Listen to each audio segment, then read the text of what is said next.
Gaeve, Cards Gael, thank you very much for coming here today to Galway. Beautiful city, city of the tribes. And I'd like to say before we start, because I probably won't say it at the end, I'd like to thank Declan for consenting to participate in this debate. So what I'm going to do, so we're talking about the future of Europe and Ireland's part in the political union of the European Union. First, we're going to deal, one is a political entity, the European Union is a political union. As I said, we were in one before, it was called the British Empire, and we got shafted. Now we're 1% of the less than 1% of the population in the European Union, and these people who we did not elect have power to make laws and impose them upon ourselves. The other entity is Europe, which is a geographical and cultural entity. Geographically, it's, if anybody knows how long it's existed, answers on a postcard, very, very, very long time. And as a cultural entity, it has existed for millennia. Today, to begin with, I would like to talk about, one, the history of multinational empires, why they never work. To deal with it first historically, then philosophically, and then look at the EU on its contemporary basis. Sorry, was the papers here?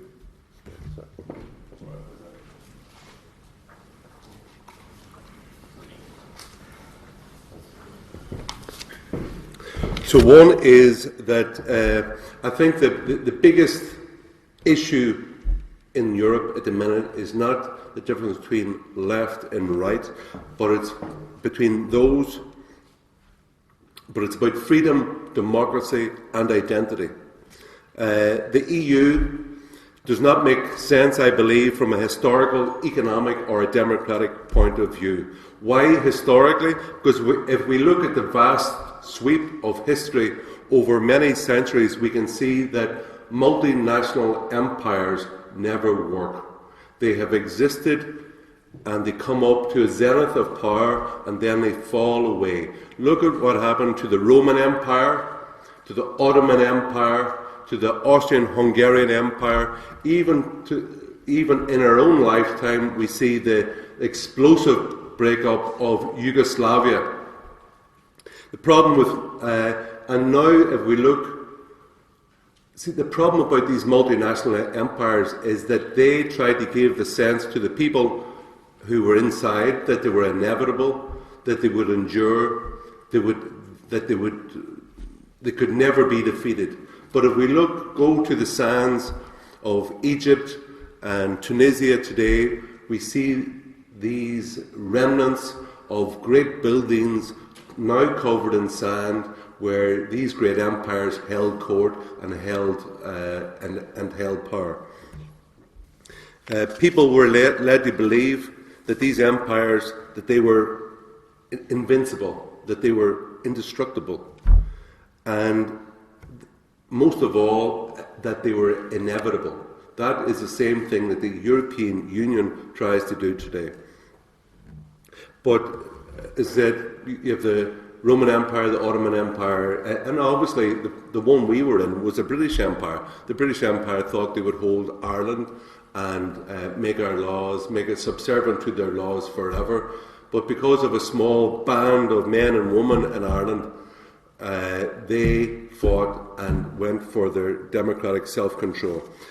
The reason that philosophically then, the reason that these empires did not work, one is because there's always different, among multinational empires, there's always a difference in interests between various people. And we could see it even in Yugoslavia from the different nationalities within it, the Slovenians, the Croatians, the Serbs. They could keep it under almost like a police state. They could be held together, but after a while that had to blow up as their interests got touched upon. In regards democracy, as we move into the modern era, democracy depends on the existence of a demos. Democracy, democratus, power of the people. What is a demos? A demos is a people with a shared history, a shared language, a shared culture.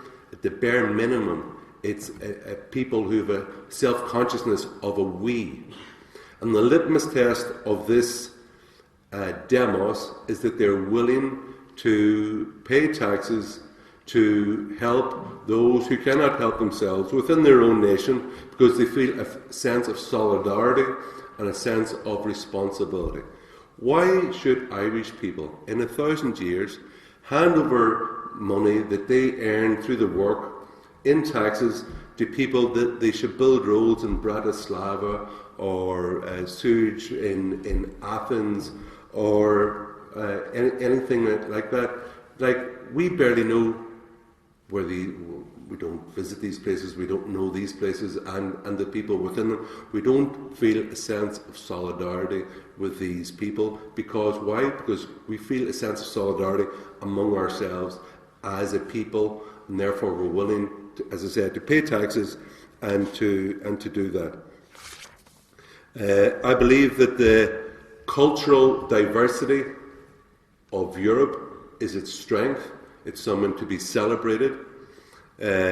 We can see the complete difference in mentality, the differences in language, in culture, what they eat, how they work, the attitudes to so many different things.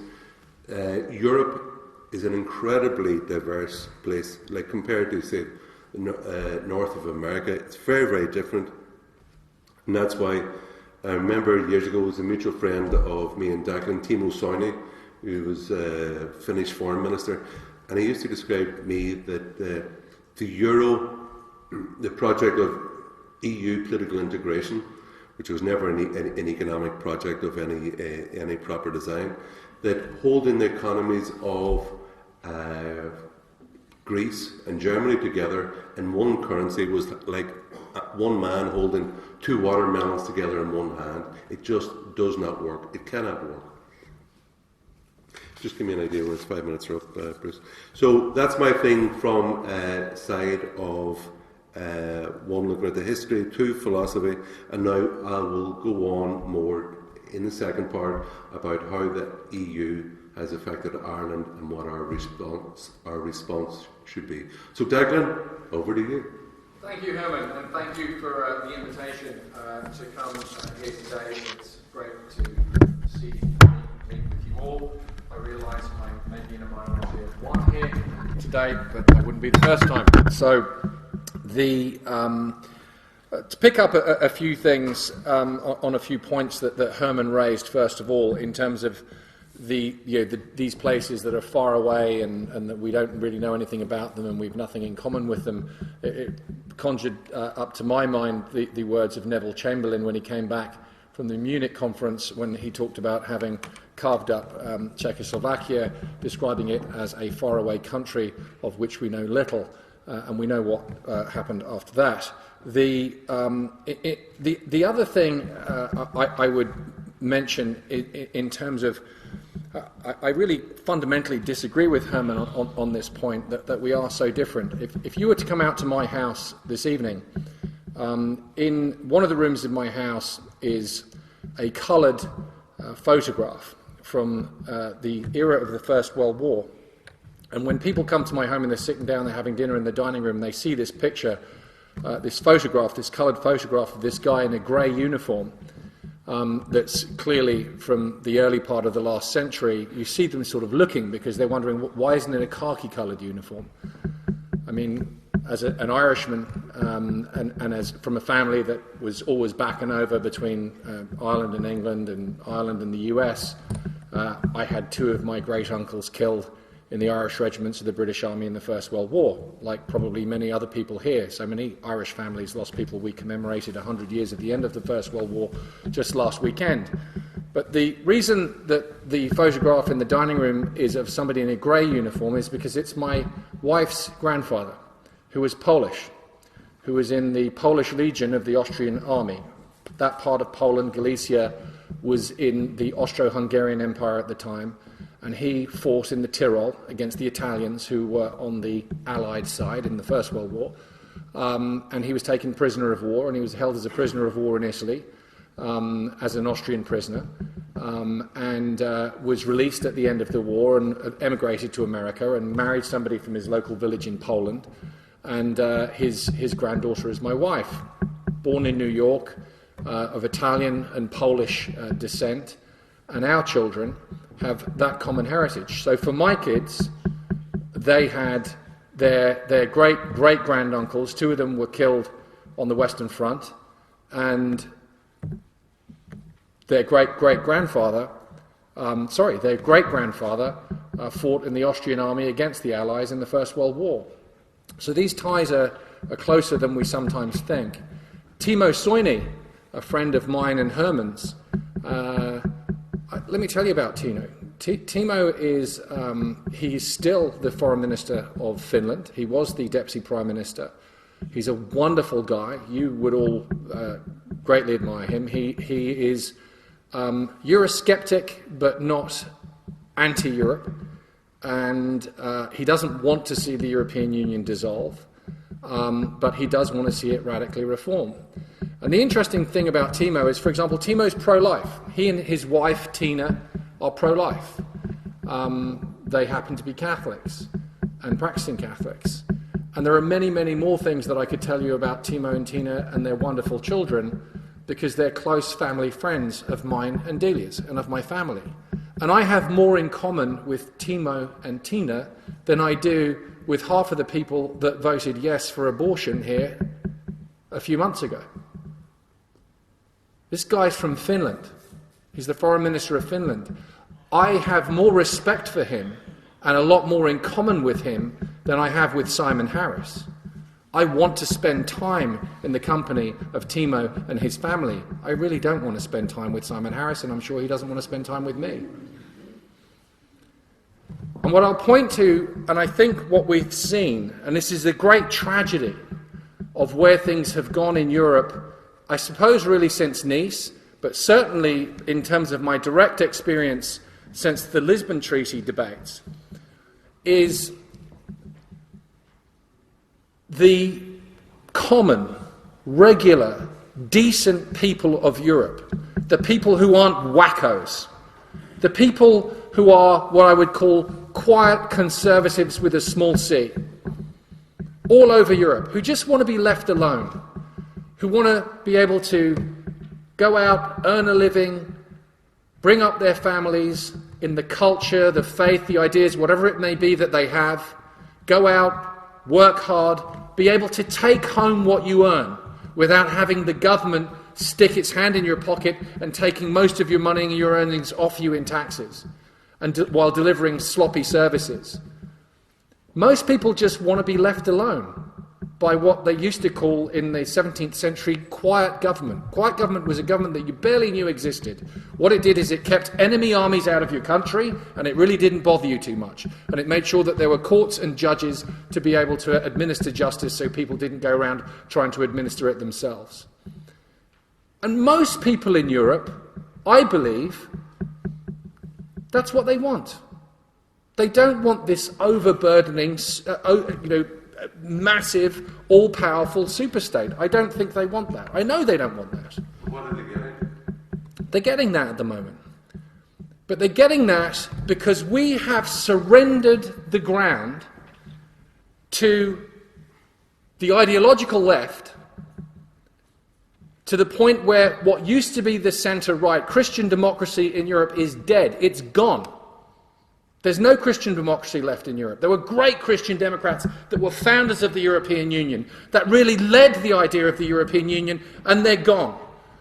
I mean, Leo Varadkar, Simon Harris in Fine Gael, that's supposed to be the Christian Democrat Party from that tradition of Ireland.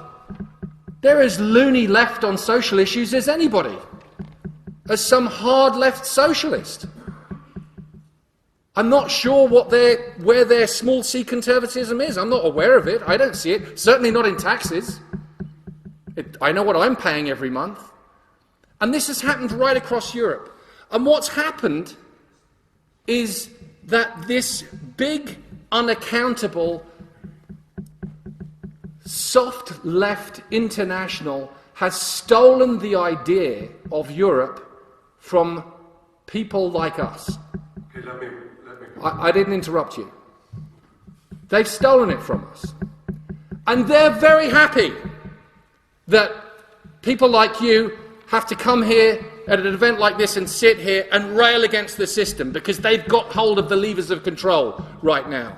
And you know what? They want the Brits out because the Brits were awkward. They always ask the tough questions. They want them gone out of the European Union. They're delighted to see them leave because they were the ones that were always putting their hands up and saying, no, no, you shouldn't be doing that. Do you think Macron and Merkel and that clown Verhofstadt would be talking about their European army if the British still had a serious seat at the table in Europe? Of course not.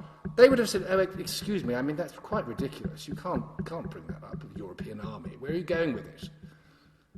It wouldn't even have been raised. And so with the British leaving, you get the worst instincts of these statists in Europe coming to the fore. And to put those worst instincts in check, to stop the march of idiocy across Europe, the worst thing that we can do is leave it to them, because they're not going to leave us. Declan, can I interrupt you? Yes. 10 years ago, you and I collaborated in a book which I still regard as a seminal source of information on how to deal with democracy and on the failure of democracy within Europe. And 10 years on, and you had many ideas which you put down and which were valuable. 10 years on, it is far, far worse.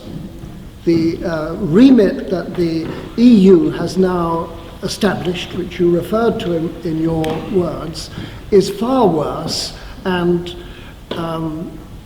Hermann is engaged in a fight to end that one way or the other, either by departing from the mammoth EU with as many Irish people as will follow him, or bringing about the change. But nobody is fighting for that change.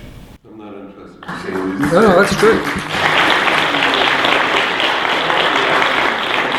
The political elites are intent on forming a single, centralised state to govern over an incredibly diverse continent. EU treaties are designed to give power to the European Commission. In the EU, you have, and I'm stealing one of your lines here, Declan, that you have to be unelected in the EU to initiate law. What kind of system is that, where the unelected make the law? And the European Parliament is the facade.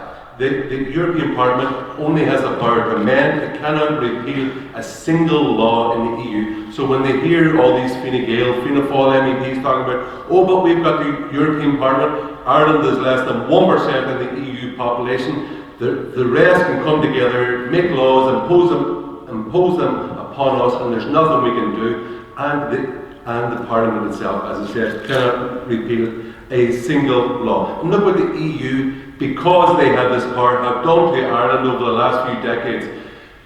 The Troika, 2011, three guys flew in on a plane, came to Dublin, and they controlled our economy and our finances. The Troika, these people, the ECB, EU, IMF, they imposed 85 billion bank debt on the Irish people. We are now the third most indebted country per capita in the world. And our children and grandchildren will be paying that off because these people imposed that upon us. And let me say one thing. They said, I've been interviewed in Mad Paper, said, oh yeah, but that was history. That was history. That was 2011. Yeah. The same people who did that to you in 2011, if we continue to give them the power, they will continue and they will come back and do that again. Declan, tell me I'm wrong. Okay.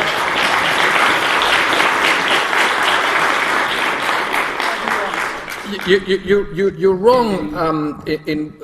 You're right on most of it, Herman. And this is the thing. I'm the wrong guy to have. I am not going to come here and defend the European Union as it is. It's crap the way it is, in terms of the way that it's operating right now. It is less democratic than it was because we've transferred so much sovereignty to the European Union that and transferred it away from individuals, the power of your vote to change things is very seriously diluted to what it was many years ago. That said, I don't think the right answer is to abandon Europe or to abandon the idea of a European Union. I'm not saying that that's the right idea. I'm not debating you, sir. I'm debating Hermann. So let's pick up the issue of the Troika, for example, and of blaming the European Union for imposing bank debt on Ireland. It's actually a pretty good example of what I'm talking about. There's a recording of me somewhere, you can find it on the internet, in 2010, standing outside government buildings saying that we should not do the bank bailouts, that the Irish government should not agree to sign up for the bank bailouts, that we should allow the banks to go through bankruptcy, that's what it's for. I called it bond aid for Brussels. I said we are propping up a number of banks, and I can give we can rattle off who those banks were that were exposed. Soc Gen, BNP Paribas, Deutsche Bank, the Deutsche Landesbanks, and many others. And that's what that bailout was done. But you know what? Nobody had the power to impose that on us. It was our leaders, the leaders that we elected, that we put into office, who had the power to say yes or no at that point. It suits them to blame Brussels or to blame the IMF, but it was their decision. I remember I was standing outside government buildings that evening. They could have said no, but they didn't have the courage to say no because they didn't have the confidence or the experience or the calibre or the character that when these experts came in and told them the whole world's going to melt down, the ATMs are going to stop working, there's going to be riots on the street, you'll have to deploy the army. They paint this appalling vista, and these guys chicken out.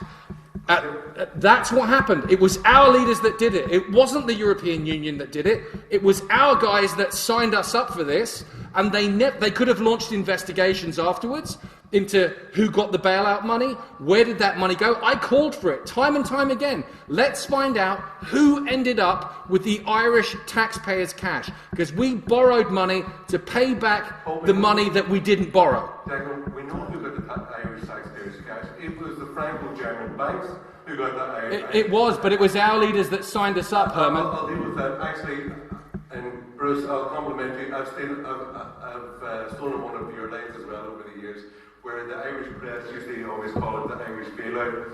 I think it was Bruce, it was yourself, always called it the stitch-up. So I've stolen that one as well, thank you very much. The thing is, where did the money go? It wasn't a bailout for the Irish taxpayer, it was where the Irish taxpayer bailed out these Franco-German banks at the behest of the ECB. You remember that Mr. Trichet wrote a letter to Noonan threatening that a bomb would go off in Dublin if the banks. Herman, I was probably the first guy. It was myself and Konstantin Gurdjieff was probably the two first people out there saying this. As I say, the proof of it is there's a Sky News recording from the night of the bank bailout, where I'm interviewed saying this should not go ahead for all of those reasons. But we've got to blame the right people, Herman. It's not all the European Union's fault. Look at the mentality of these people who are in charge. Those, like we heard there, Micheál Martin, talking about the idea that Irish sovereignty is a backward mentality. These people, as I said, we had the Troika in 2011. We now have the Troika, Fianna Fáil, Fine Gael and Sinn Féin. They're European Unionists, Euro loyalists. They are happy for Ireland to remain in and subservient to people we didn't elect and can't control in Brussels. And these people in Brussels will keep on imposing these laws upon us, and we continue to give them the power. The only way to stop them is to leave. Like, we look at our constitution, I think it's Article 20 talking to help me. I think it's Article 29.3, which allows the EU and EU law to run a horse and coaches through our constitution and over our Supreme Court. We have there in Lisbon a about the primacy. It reiterates about the primacy of EU law over Irish law and matters of EU. Yes, there is a slavish mentality among the political class in Ireland, and I'm saying that that is a major problem. But I will give you, Declan, that the thing that was in your book about let those banks go bust was absolutely correct. And it was one of the great things in the book, apart from the picture in the front page. Photoshop was good. So Can I interject? Yes, Mr. Chairman. A vision of how to put right the problems facing Ireland in respect of the consolidated, readable Lisbon Treaty, which you concocted. You went on in the paper that we shared, and the government didn't either. The Irish government simply failed to distribute the text they wanted approved. That is, the text of the Lisbon Treaty rerun in 2009. The government used millions of euro for state-financed propaganda in favour of the Lisbon Treaty, but failed to publish the text we were voting on. They directly misinformed the public on key contents of the treaty. I doubt if many of the Yes campaigners ever actually read it, because with rare exceptions they are good people, and if they had done their homework and read it, they would have taken another view. At many of the speeches I made during the campaign, I said that if people didn't listen to a word I had said, they should just read that as much of the treaty as they could bear, and then they would know how to vote. The fact is that most Yes voters hadn't a clue about what was actually in the treaty. They thought they were voting for or against Europe because the Yes side ran an utterly dishonest campaign with sycophantic support from some sections of the media, most especially the Irish Times. Now that was, Garrett Fitzgerald was behind that process, and it was a corrupt and dishonest way of putting the treaty a second time, having said they wouldn't put it a second time. Now, that was bad enough then. The situation that we are talking about now is worse. So what do you do about it being worse? I would say another aspect carrying on about the EU with vast communication budget. Maybe it's a bit too crude to say it's propaganda, but they will only put out what it thinks are the good things that the EU does, and obviously ameliorate the bad things.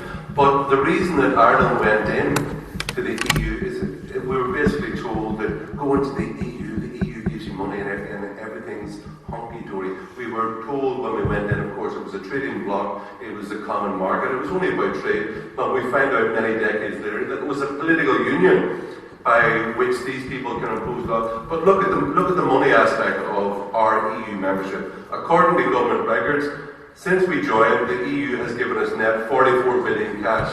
The bank bailout alone, when we're then into negative, is 85 billion euro cash.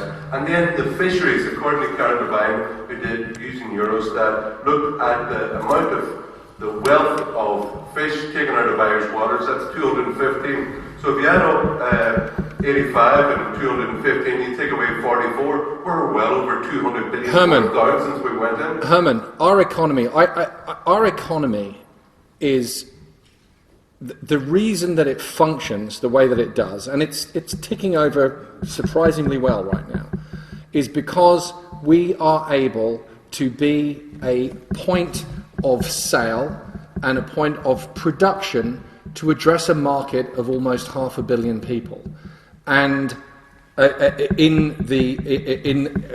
under the customs arrangements and everything that are in place. So we have, at least for goods, a free trade area, and hopefully, and something I would advocate for, because Bruce's question was, what do you do? We need a common free trade area for services, because most of the economies in the European Union, the bigger part of their economy, the bigger part of their GDP is generated from services, not goods and products. So we need a truly free market for services, like banking, like insurance, because those are the things that will drop have a real effect on families and a real effect on costs. We need to get rid of stealth taxes, of hidden taxes like VRT. What's VRT except a tariff on car imports? That's what VRT really is, but it's dressed up as something else. We've got to stop crony corporatism, things like television licenses, which is, I mean, when you talk to an American about the concept of a television license, they say, what? You have to have a license for a television? I mean, a license for a gun, you know, they can kind of understand, but a license for a television? I mean, what's unlicensed TV possession? That's like a jailable offence or something? And this goes on right across Europe. We have an economy that is now completely plugged into a marketplace of 500 million people. To detach ourselves from that without a really, really brilliant plan to be able to grow our economy once detaching. We're not Britain here, we're not the UK. Once detaching from a market of 500 million people, I have not heard. I'm a pretty creative entrepreneur, and I've thought about how you would do that. And let me tell you, I haven't come up with a solution. I can. The hard thing to do, but that's right in front of us, is reforming the European Union. So let me talk about the how. Let me talk about the how. We see that I'm an entrepreneur. I don't agree. It's easy to say it's irreformable. It can't be done. Because it's controlled by politicians. Of course, it's controlled by politicians. But I believe it can be done. And I'll tell you why I believe it can be done. Because we had a crack at doing it, and you were part of that at the time. And we got one guy elected. One guy, that was it, in France, who already had a constituency on the ground anyway, Philippe de Villiers, in the Vendée in France. It was great that it was the Vendée, because the Vendée had stood up against the French Revolution back in the day. But what I learned was that actually you could flip the table on them. Because if we had maybe another 2 years of preparation, if we had more resources, frankly more campaign money and campaign resources, if we weren't running it on a shoestring, and if we could have won over a sufficient number of editorial boards, just say, 3 or 4 key ones, in Germany, France, and a couple of other places, I think that we could have flipped the table in the European Union, in the European Parliament. And if you ended up with a bloc of people who were genuinely small c conservative, who don't want an all-powerful, unaccountable superstate, but who want to return power to the member states, to the nations, to families, to individuals. If you get a bloc in the European Parliament of sufficient size, notwithstanding the fact that the European Parliament is powerless, notwithstanding that fact, and you run people in national parliaments and in local elections, we can capture the idea of Europe back from these people that are driving it off a cliff. Because it is going to go off a cliff, and it'll go off a cliff in the next 20 years if this doesn't happen. Okay, that's a point. So, the good news is that the next European Parliament should come back with at least 180,000 to 200,000 Eurosceptics. I'd like to take up the point about why these companies, multinational companies, are here, why the Irish economy has grown. 1973, on average, tariffs around the world on goods was roughly 15%. So, at this time, people could make a very decent argument that we need to go into the EU, that we need to be in a tariff-free area where goods and services, they've never really advanced very much in that. But in goods, the argument was, go inside the EU, we can transfer our goods easily without tariffs. Since that time, general tariffs on goods around the globe, on the influence of, in a post-WTO world, have fallen roughly to 3.5%. And the reason that multinationals, Dell, Pfizer, all these different ones, why do they come and invest? Why do they come to Ireland rather than France? Why do they come to Ireland rather than Germany or rather than Italy? Because they come here, businesses come here because they make a profit here, not because they love us. The low carbon tax regime attracts them here, it keeps them here. And what does the EU want to do? It wants to destroy it by introducing this CCCTB, Common Consolidated Corporate Tax Base, where the profits from these companies will go to where the goods are sold rather than where the company is headquartered, Hermann, which is Ireland at the minute. You know the other way to destroy it? No. Leave the market. Leave the marketplace. That's the other way to destroy it. That's the real quick, in a day way to destroy it. I'd rather fight these fools on the common consolidated corporate tax base than cut off my nose to spite my face. Okay. I mean, we're in Galway City here. We're in Galway City, and there are thousands and thousands of people in this city, and our roads are jammed every day with people commuting in and out of town, working in companies that are here for the reasons that you have described. And they're also here for a couple of other reasons. There's talent here, and we have the common law. And the common law actually matters a lot because it protects property rights much better than the civil code, which is in most of the rest of Europe. That's why they come here, for those reasons. So we leave. What are you going to say to that family when that factory closes that's less than a mile from here, and when 1,500 people lose their jobs and the main breadwinner in that family from Tuam or from Athenry or from Gort hasn't got a job anymore? Where are you going to get a job for them? They won't leave. The reason why is because they will leave, Herman. They're making profits here. They're making profits because they can sell into the single market. You know what? Well, just let me say that point. They will stay here because they're making a profit. They are making a profit because we have a low carbon tax regime. It's the European Union wants to destroy Ireland's low carbon tax regime. And look at exports. Ireland exports 20% of all its goods to the US. Right, hands up, anybody, everybody. Are we in a political union with the United States? No. Do we even have a free trade agreement with the United States? No. What are we exporting to the US? What? You said we're exporting all of these goods to the US. 26% of our goods. Okay. That's the stats. Mm-hmm. I thought you called me out there. No, but seriously, we're in there. These companies come here for a reason. If they lose that reason, they leave. The reason they come here, folks, is for the to impose change, destroy our tax regime, and these companies will leave. So they want to kill the golden goose. Another thing. If you leave the single market, they have no reason to be here. Low corporate taxes for a market of 4 million people is as useful as a chocolate teapot to them. They will be gone. They will definitely be gone. The only reason that they are here is, Herman's right, low corporate taxes, which we have to keep, and the way you fight to keep the low corporate taxes is by staying in the European Union and fighting these guys. And the other reason that they are here, the main reason that they are here, is because we're in the single market. That's why there are thousands of people. Don't shake your head. I know, I'm in business. I employ people 15 miles out the road here. That's why they're here.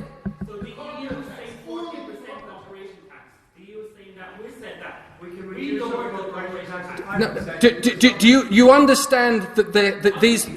You understand that Medtronic in Galway, that Medtronic is here to sell into the single market. Independence is the independence of the individual and of your family is the most important. Your family first, absolutely, yeah. Family first. You know what? This state right now, and the direction that this state is headed, if I would rather stay in a Europe where at least I know there are some people like Timo Soini, rather than be left with Simon Harris and Leo Varadkar. I've got nothing in common with these people. Very sad. I mean, the EU is both a secularised and secularising institution which wants to wipe out the individuality and genius of the diverse nature of European civilization. And on this thing about okay, that's about the corporate tax. And what about Ireland as a net contributor? This year, Ireland are giving the EU, into the EU budget, net €1 billion. Last year, 1 billion euro. Last year it was 200 million. So it's increased 5 times within a year. Going forward, the British are leaving. The EU will come looking to Ireland for more money as a net contributor since 2014. Ireland, why are we paying people we did not elect in Brussels to help create laws and impose them upon ourselves? And there's nothing we can do. Declan? The goods that, when we leave, let's say, for argument's sake, that we leave and we exit and we cut ourselves off from the single market, what are these manufacturers, what are these employers going to do in your new Ireland? What are they going to do? Where are they going to go? They're not going to leave. They're not going to leave. They're making profit. Who are they going to sell stuff to? They're a political union. No, but you're out of the single market now. You've left the single market. So and tariffs are? You've left... What's the rate of tariffs? Pardon? What the rate of tariffs now, not in 1973, are much lower than they were. But you don't... So you think the EU will be fine with us leaving and fine with us being taking about 20% of all of the foreign direct investment that comes into the European Union, which comes into Ireland. We have a massively disproportionate amount of foreign FDI that comes into Ireland. You think they're going to be fine with that and that they're not going to put up any tariff barriers or do anything to disincentivise other countries from doing the same thing? I mean, look at what's going on in the UK right now.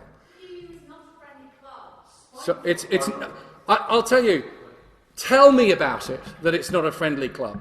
I have been the subject of a standing ovation in the European Parliament when Danny the Red Cohen-Bendit, a communist, a self-confessed child molester, called for me to be investigated by the European Union. And Hans-Gert Pottering, the President of the European Parliament at the time, thanked him for his comment and told him that everything would be done. The EU, by the way, has no powers of investigation. And about half of the European Parliament stood up and gave that creep, Danny the Red, a standing ovation. So tell me about the European Union and what it's like to go up and fight the European Union. But I'm not a chicken. I'm not backing down from these people. I'm not going to be intimidated by them. They are weak. They have no ideas. They have no vision for the future of Europe. They've got no soul, for God's sake, and they've got very little passion. They're bullshit. They have the power. They have the power. Yes, they have. So let's take it off them. Take it off them at the ballot box, at the local level, at the national level, and at the European level. I think he enjoys it, actually. Another aspect of... Confucius says, if 6 people tell you you're sick before the bed, it's finished, and it's a prize that you can give me.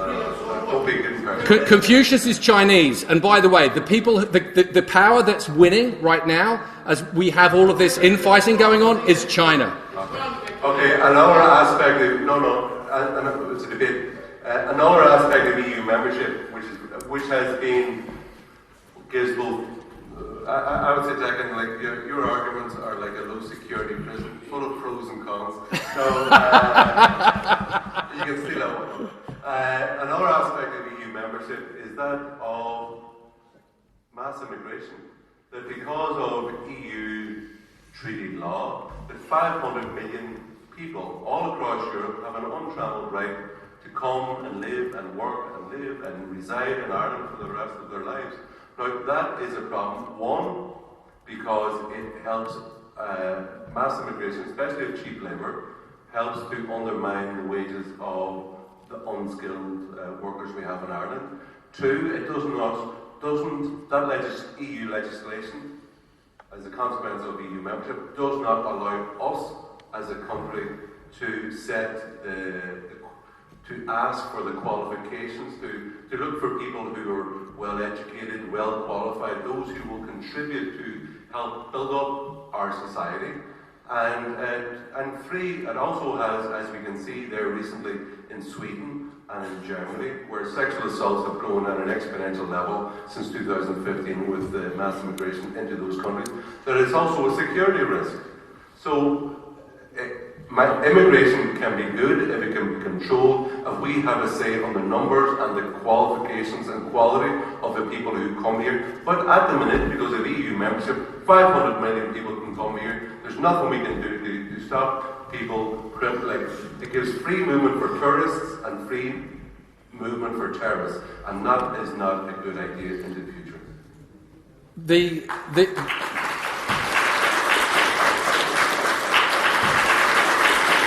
Again, what we're talking about is the actions of the European Union and its institutions under the current management.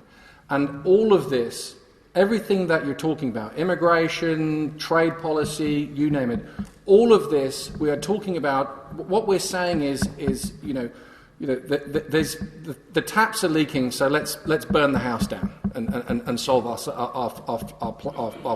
plumbing problem, or just leave altogether and leave the neighbourhood. All of those things, the issues with uncontrolled immigration, the issues with regard to trade, the issues with regard to security, with regard to defence, with regard to how we manage the banking system, those are all issues which can properly be dealt with if we have institutional reform in Europe. And I recognise, Hermann, that you and Nigel Farage and lots of people believe, and good people in Brexiteers in the UK believe, that the EU is unreformable. And forgive me, but this is the entrepreneur in me, because I am used to doing things that people say cannot be done. And I've had one run at this already with Libertas. And I didn't succeed. I failed. And Churchill, maybe not the best guy to quote in Galway, but Churchill said, success is the ability to go from one failure to another with no loss of enthusiasm. Look at Theresa May. No, absolutely.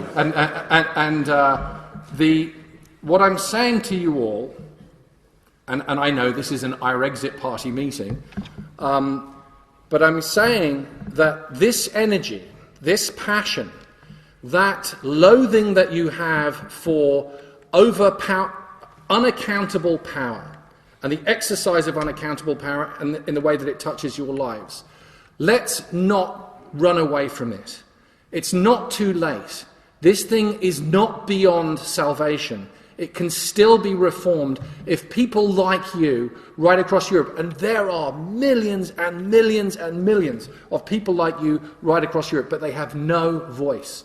Because the Conservative Party in the UK did not represent that constituency. The people that didn't want to leave but that wanted to have major reform. I talked to great people like Dan Hannan and others and said, look, come on, let's have another run at this. I wish Nigel Farage, I said it to him years ago in his apartment in Brussels, we were having lunch, I said, let's take this thing on, let's drive to reform the European Union. But this huge constituency in Europe that does want the European Union to reform, that does not want to see it fail, because they know the blood-soaked history of this continent and its peoples. I'm not saying there's going to be a massive war if the EU breaks up or anything else, but let's not be, and I don't think anybody in this room is naive, it does increase the risk. It does increase the risk, because you unleash centrifugal forces that are unpredictable. And maybe there's no problem. Maybe everything's good. Or maybe it's a bloody nightmare. And the thing is I'd rather not open Pandora's box. I'd rather try and fix this thing.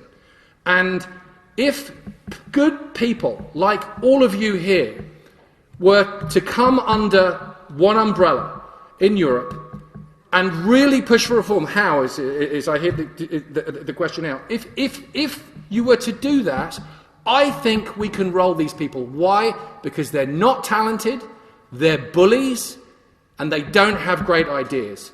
We have great ideas. Just let me answer this question, and then I'll take yours in. That one is that in the treaties, in the European treaties, it says about towards ever closer union. There's a trajectory, both in the treaties and in life, that as the European Union goes on, it centralises more and more power to itself, both in the way it acts and also in its treaty powers, Two, about, and this is another very important aspect of Romano Prodi, former Italian president, said there years ago, that the two swords of the state are the army and the currency. Ireland has lost its currency. We're now in a currency of occupation called the euro, which has given us cheap credit and damaged us helped to give us boom and bust. The second thing is the army.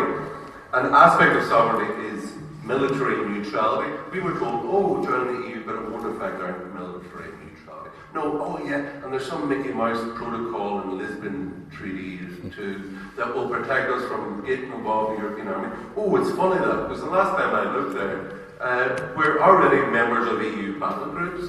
The Dáil there last December signed us up to PESCO, permanent structure of the European Union to do with military action. So the longer we stay in the European Union, the more costly it comes, the less power we have. They take our fisheries, they take our money, and they're trying to build up, as we saw last week, Merkel, Macron, what was his name again? Well, Benoit, what was his? They are going towards building up a European army. And the thing I want to know, why is Irish nationalism bad? English nationalism bad? Scottish nationalism good?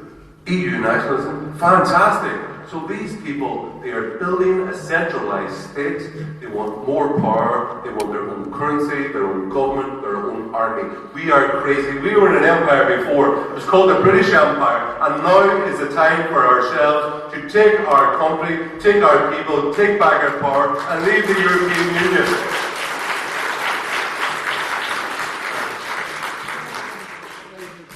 Sorry for that, I was like...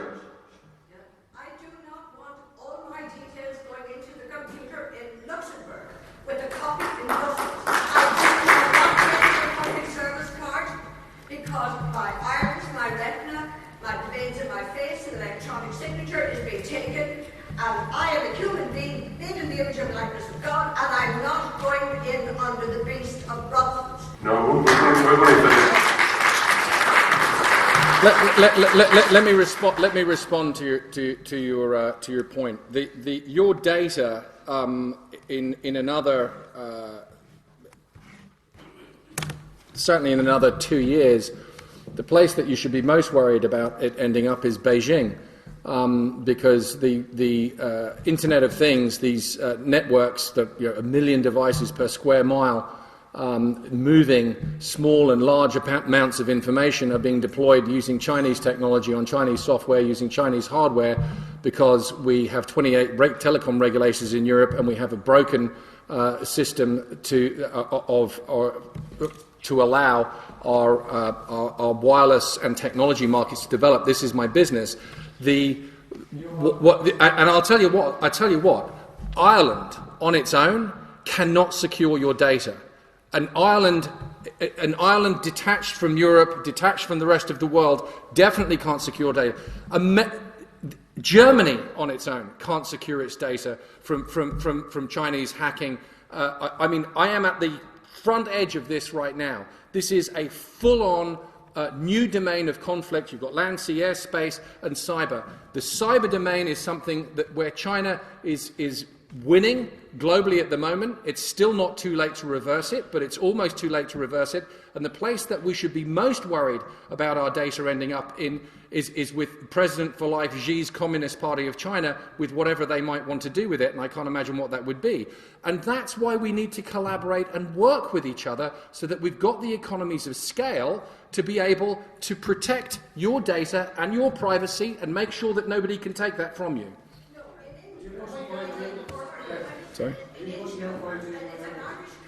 Am I pushing 5G? Yeah. In 5 years, they've got 1.5 billion people to take the card by force. Okay. And the Department of Social Protection are inviting us in to register in the Intrio centres for this card. They have not the power, the legal powers to make us come into the centres to get it.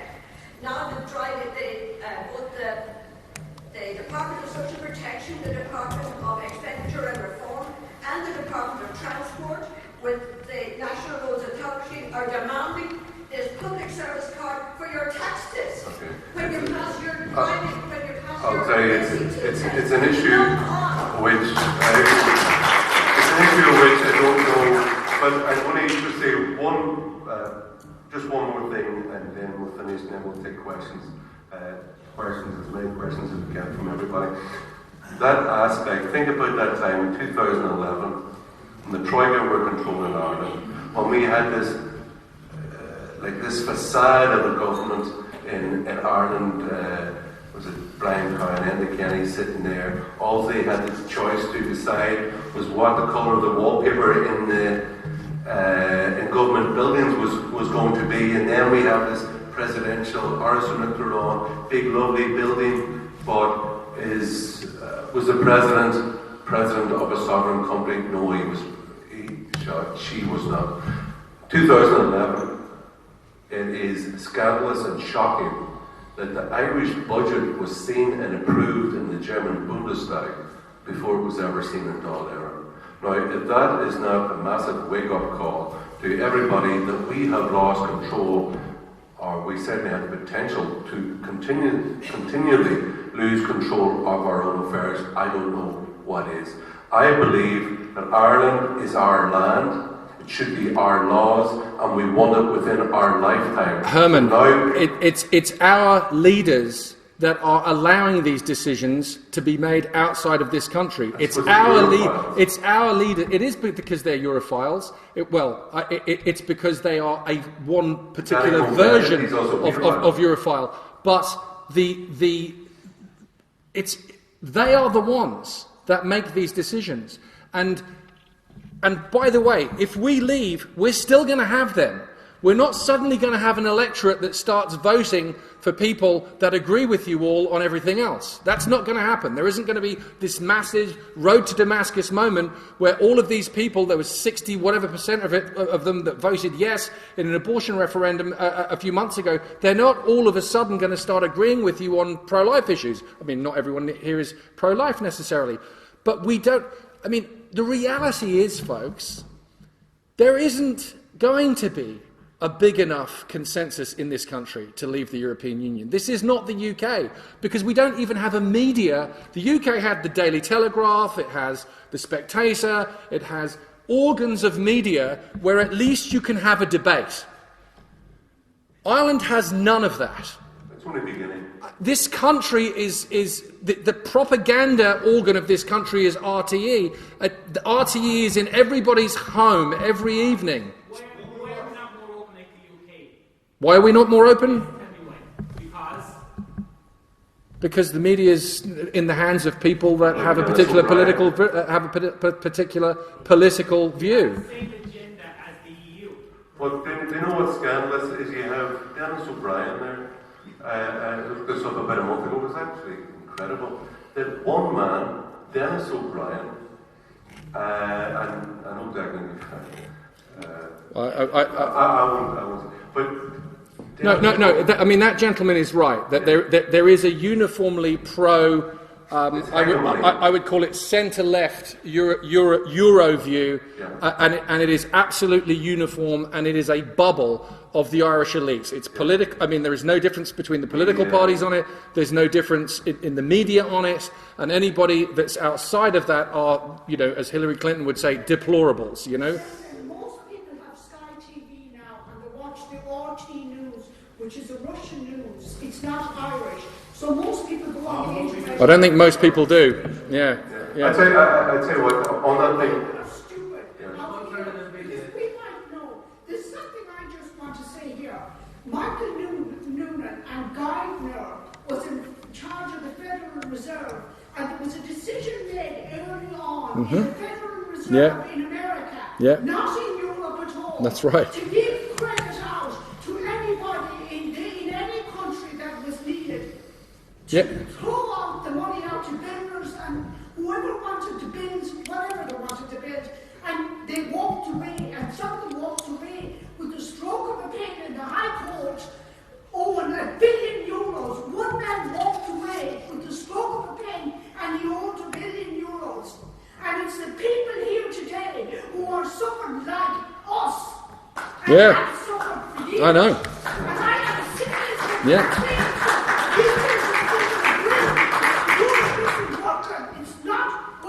We not, but we both agree it's not working. The word corruption. The corruption and the fraud that's in this country here is ridiculous. Madam, hang on. Let me deal with this corruption thing. You're absolutely right. I could give you a very long speech on corruption. Well,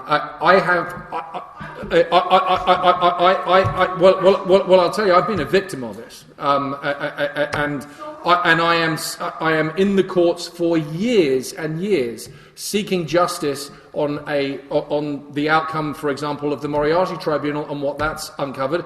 Nothing has ever been done about it. So yes. I mean, the points that you make are valid. The point that you make about some of the bank bailout decisions being made not inside the European Union but by the Fed and elsewhere, those are valid points as well. And yes, we do have I think a systemically corrupt establishment here in Ireland at the moment.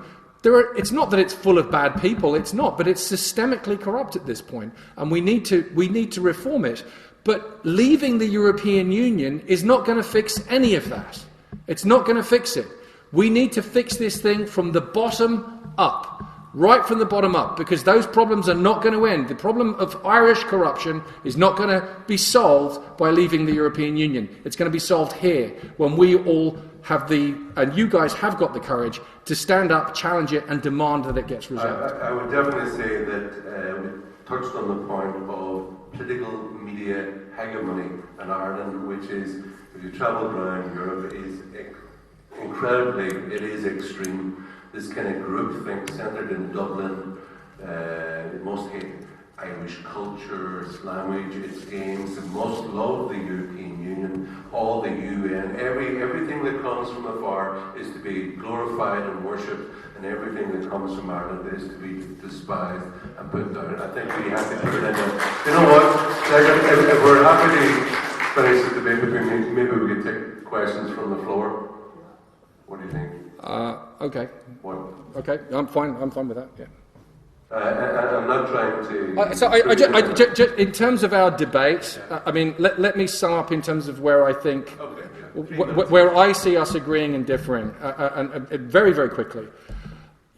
I think we actually can largely agree on what's wrong. I think that your solution for what needs to be done about it and my solution for what needs to be done about it are obviously different. But in terms of recognising the scale of the crisis, I mean, I'm not summarising for Hermann. He thinks it's unreformable. I think it is reformable. I'm an entrepreneur. I'm a glasses half full guy. Now, maybe it's a case that there's a little, it's not even half full. Maybe there's just a drop in there. But I still think it can be reformed. I'm an insufferable optimist. And I think it can be done with enough will and the will of the people. But leaving, I think, opens up problems that are unpredictable. I'd say that optimism is fantastic, but realism is even better. The kind of federalist fantasy that these people have of even more deeply centralised state, sucking in powers from the nation state into Brussels to a small number of people, increasing their power, reducing our power, is crazy to stay in and continue to get hammered. What's the old Einstein one?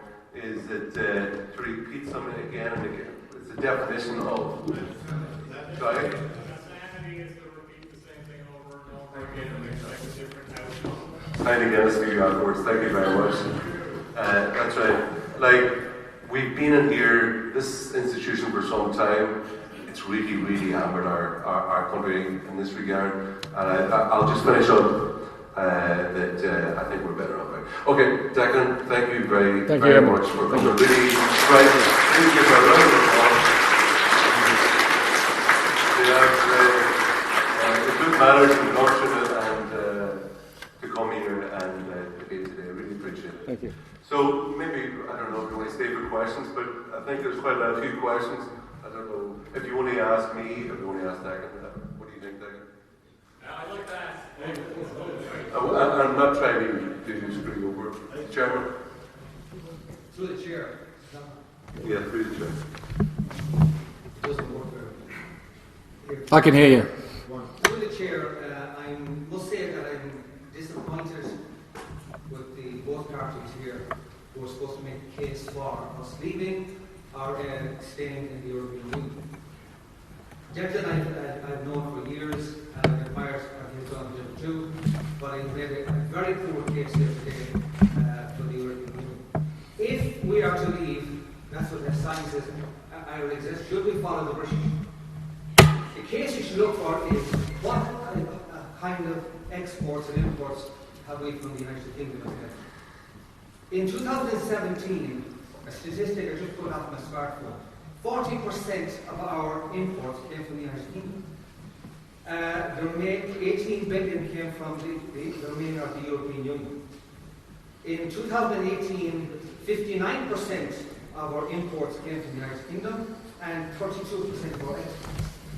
Now, if you had statistics like that, who would you go with? Would you go with the British who were deciding to leave the European Union? Or would you stay with the European Union of less than 500 million people? I think it is crazy. We should join the British, if possible, and leave the European Union.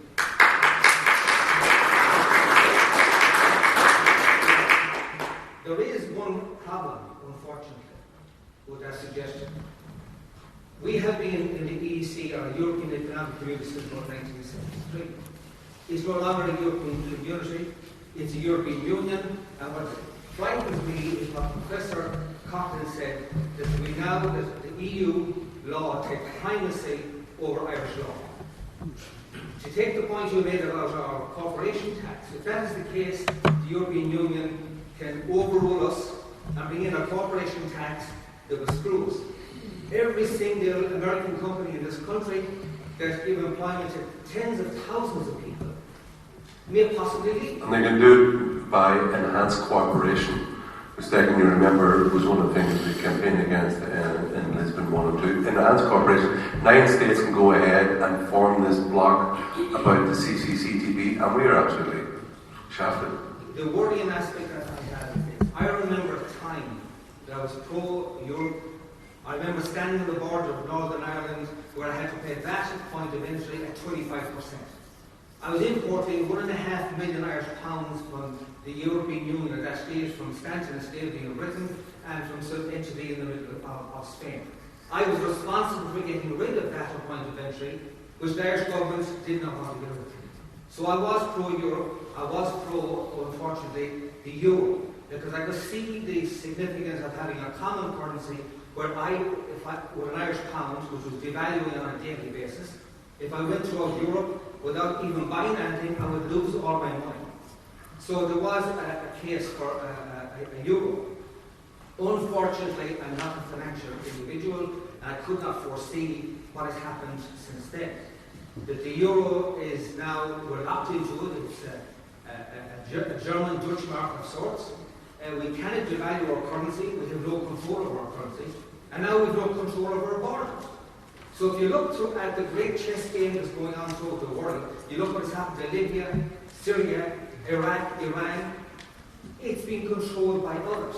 And now there's an influx of lunatics and subversives coming into the European Union that's going to destroy us all. You go into look at Sweden, as you said, it's being burdened on a daily basis. Is this what we're going to have in Ireland? Are we part of a demonic organisation? That's what I ask. Because we have no control. Even Luke Flanagan... Okay, well, it's certainly not democratic in the proper sense of the word. So, Chairman...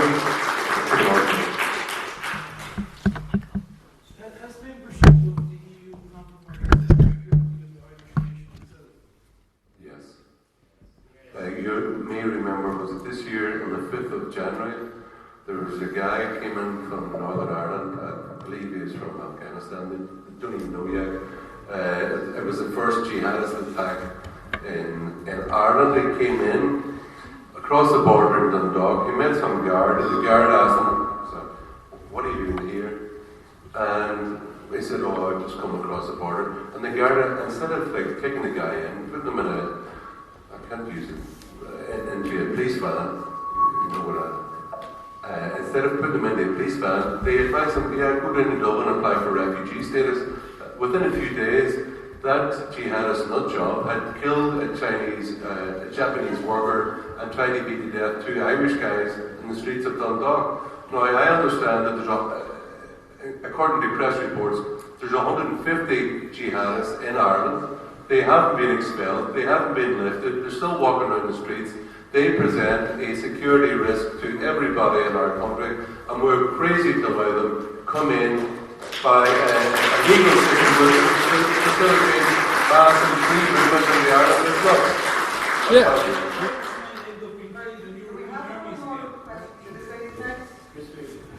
Hello.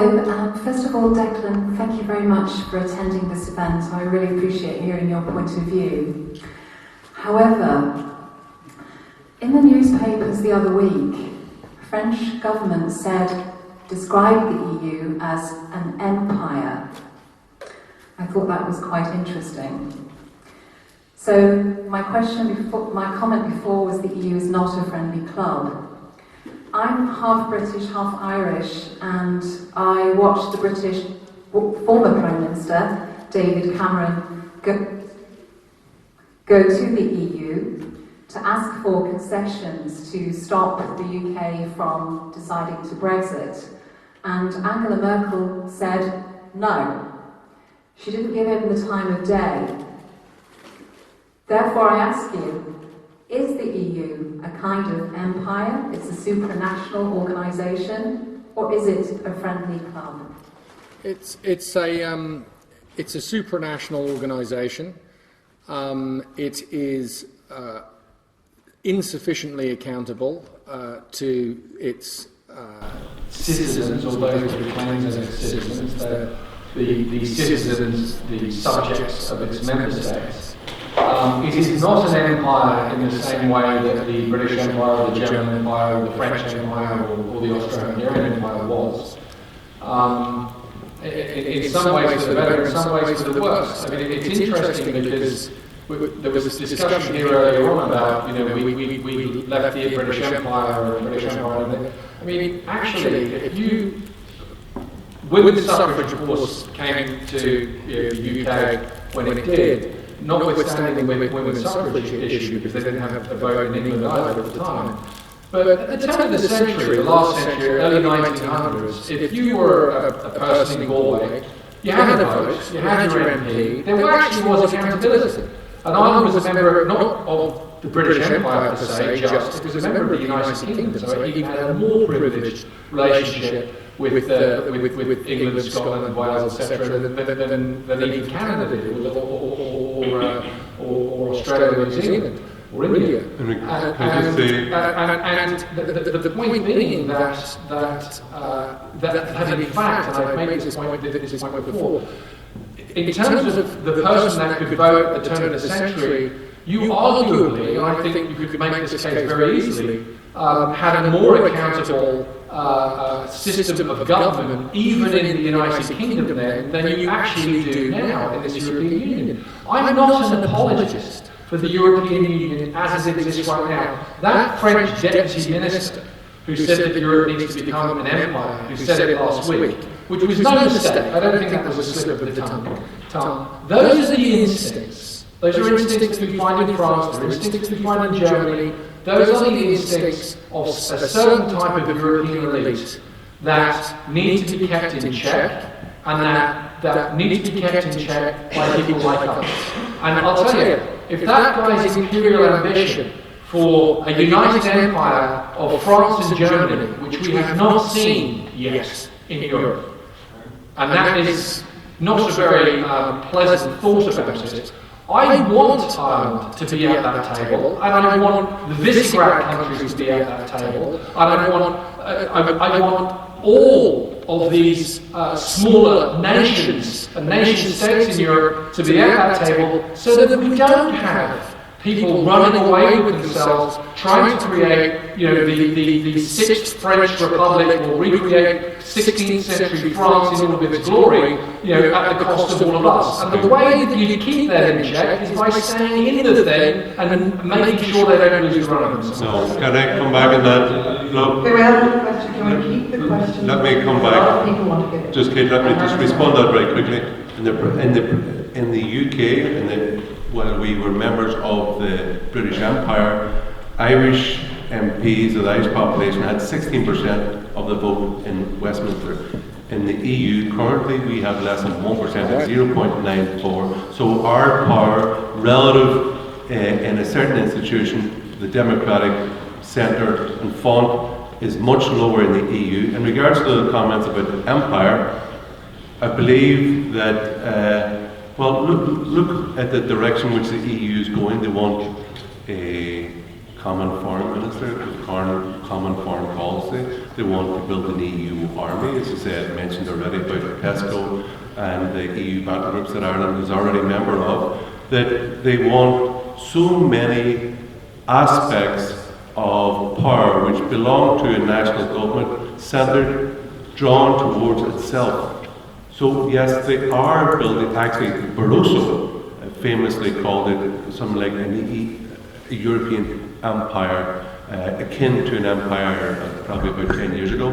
And in regards to the euro, which I believe is an economic disaster visited upon the poor people of Europe, they are now using the euro. We see what happened in Greece there recently, where these people were threatened with complete destruction unless they did what their masters in Brussels told them. The Germans are now doing with banks what they tried to do with the tanks over 70 years ago. And you will find that the interest of Germany always rules supreme, and then its periphery are those who want to suffer.